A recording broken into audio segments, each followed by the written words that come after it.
ओम शांति।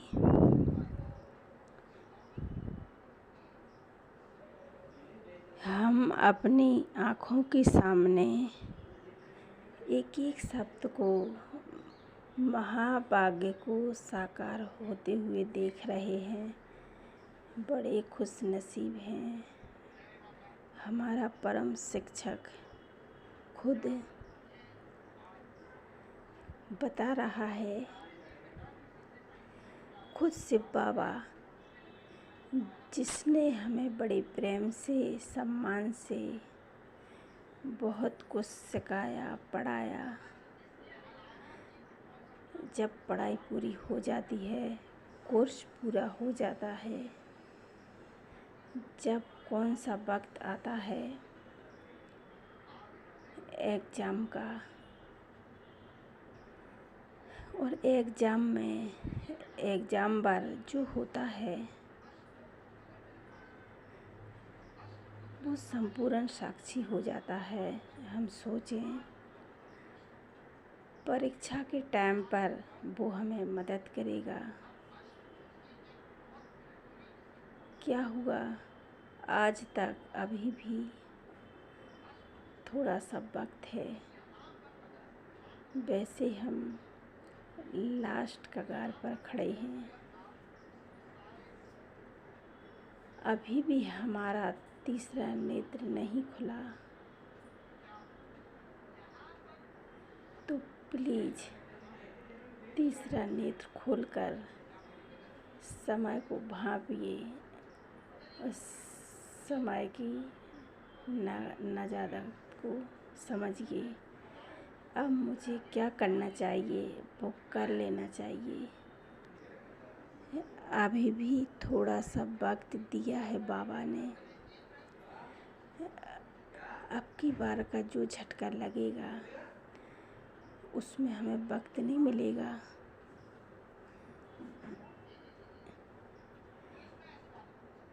तब 2 वोट का लोग वोट फाइनल ही लग जाएगा। वंडरफुल तो वह ये बात है कि उसने हमें आकर सब कुछ बता दिया है और कितनी वर्षों से हमें बताता आ रहा है और सब कुछ बताया है।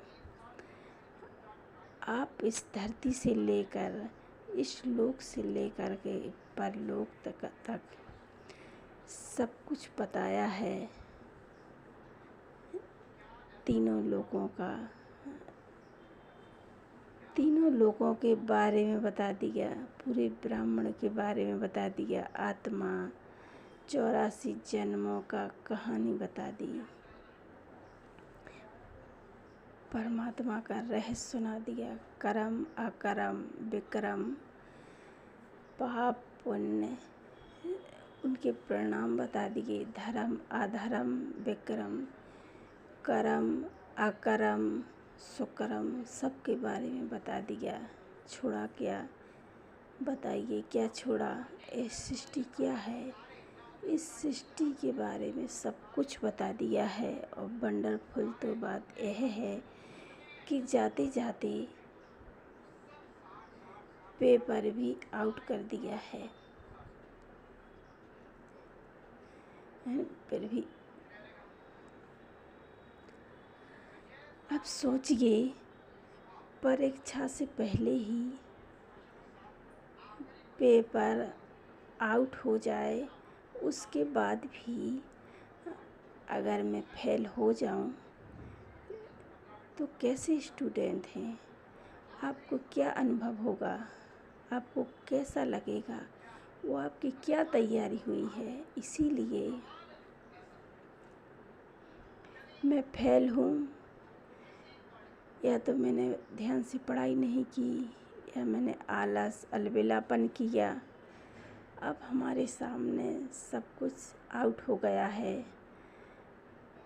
अब हमारे सामने यह पेपर आएगा, यह समय आएगा, यह परिस्थितियाँ भी आएंगी और ये परिस्थितियाँ सुधरेगी नहीं, दिन ब दिन बढ़ती ही जाएंगी।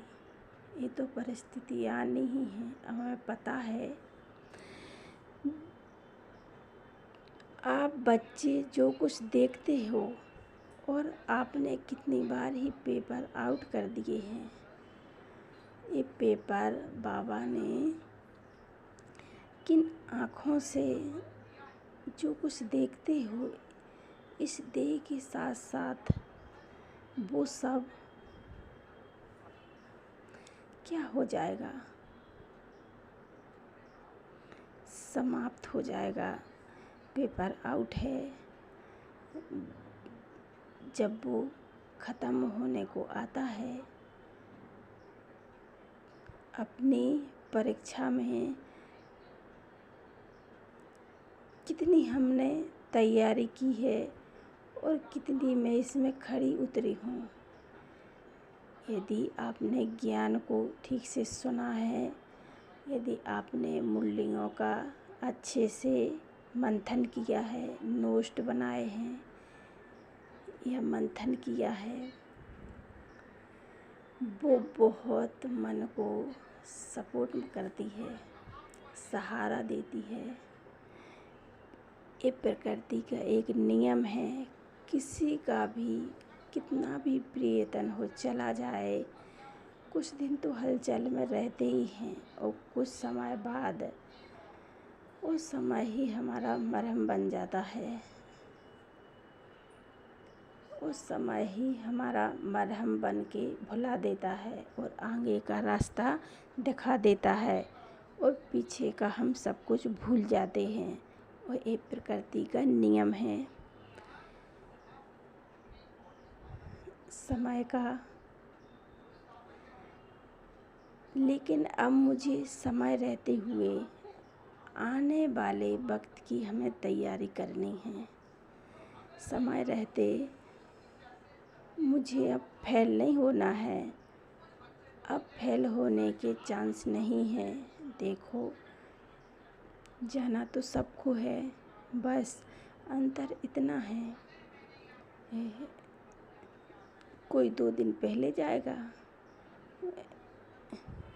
और कोई तो जाने से पहले ही बढ़िया कर लें, तैयारी कर लें। हम अपनी जब हम इस तरह से जाएं, एक संतुष्ट आत्मा भरपूर होकर मुस्कुराते हुए जाएं, उड़ान भरें, तो हम इस दुनिया से जा रहे हैं हंसते हंसते मुस्कुराते हुए जाएं। लोग मृत्यु से डरते हैं। बाबा ने कहा, बच्चों को मृत्यु से डरना नहीं, मुक्ति होगी। मुक्ति के लिए सारी उम्र कामनाएं करते हैं, हमारी मुक्ति हो, मोक्ष मिले। उसके लिए क्या क्या करते हैं, सब चाहते हैं वो मोक्ष मिले। किसकी होगी मोक्ष, मृत्यु किसकी होगी?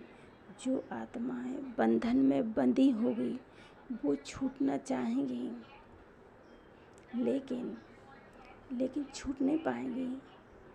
अंत समय में चाहे वो विकारों के बंधन हो, चाहे वो मोह ममता के बंधन हो, मोह लालच के बंधन हो, कमी कमजोरियों के बंधन हो, वो आत्मा को जकड़ लेंगे।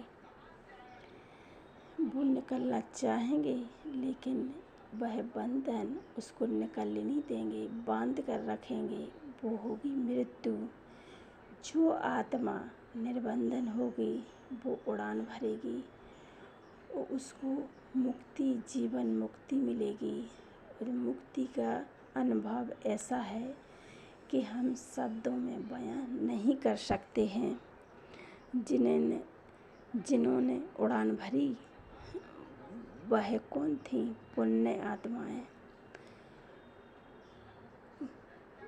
कुछ आत्माएं कुछ न कुछ पुण्य दुआओं का फल था। जो आत्माएं बंधन में आत्माएं थी, विकारों के बस थीं, उन आत्माओं को भय था।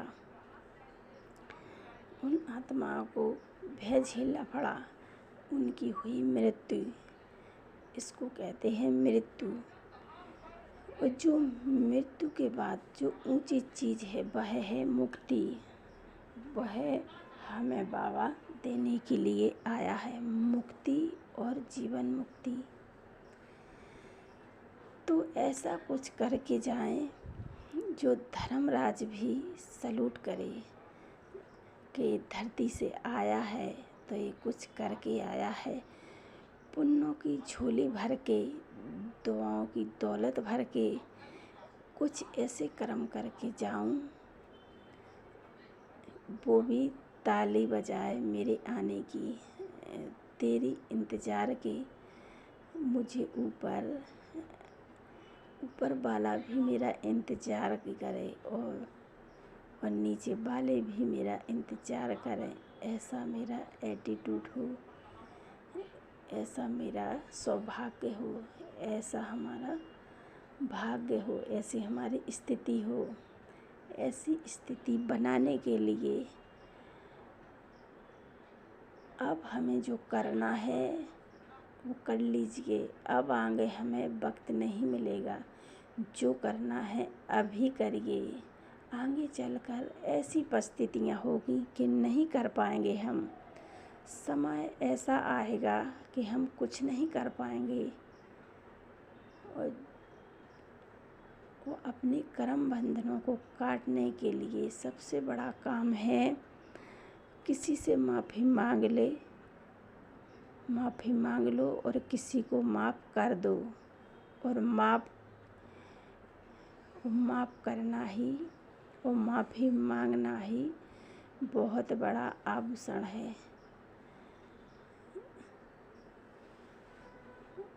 अब हमें मन में कोई भी गांठ नहीं बनानी है। अब वक्त नहीं है, पर उन्हें भी धर्मराज भी खोलेगा। यहाँ और कोई नहीं खोलेगा ये गांठें। जब हम जाएंगे तो धर्मराज सब गांठें खोलेगा। और अब हमें समय रहते हुए भी हमें सब कर लेना चाहिए जो हमारा समय कह रहा है, भगवान कह रहा है। और अंतिम समय के लिए हमें पूरी तैयारी कर लेनी चाहिए। और जो हमारे बच्चों का लक्ष्य है, तीव्र पुरुषार्थ करिए और उस लक्ष्य को हम प्राप्त कर सकें। और वही समय अभी चल रहा है। ओम शांति, ओम शांति, ओम शांति।